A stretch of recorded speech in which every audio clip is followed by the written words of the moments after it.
xạ chrụ crab apple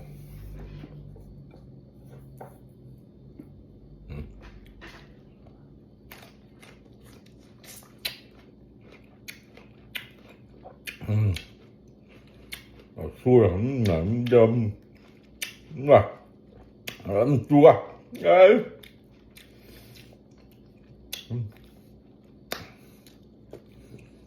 chạm mũi kia chu lo mẹ này vỡ lêu có mọi đại trường về lại play này trời mà trên được này cái này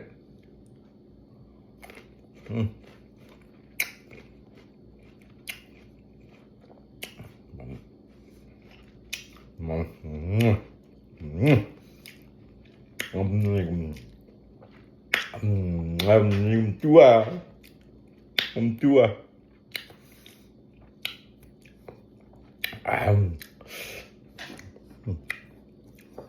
chua hay đậm một chút đậm á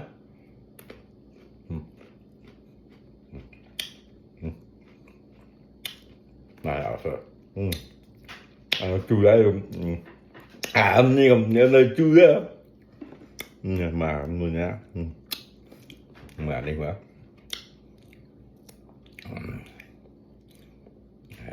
đòn đi chua ọt chậm mà anh ấy khao crab apple chua tram đi á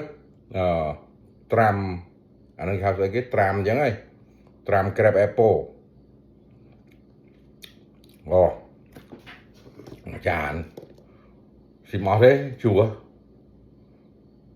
xin mò thế tục này nè nó trong lô bê chặt mò trơn bê ở lâu xạ này một tiện muốn 4 ngàn rồi bây giờ ở mà ở về chua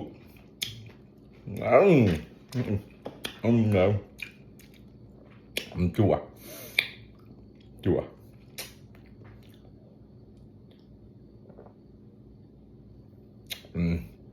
anh lại một bia nơi chủ tiền ok bye bye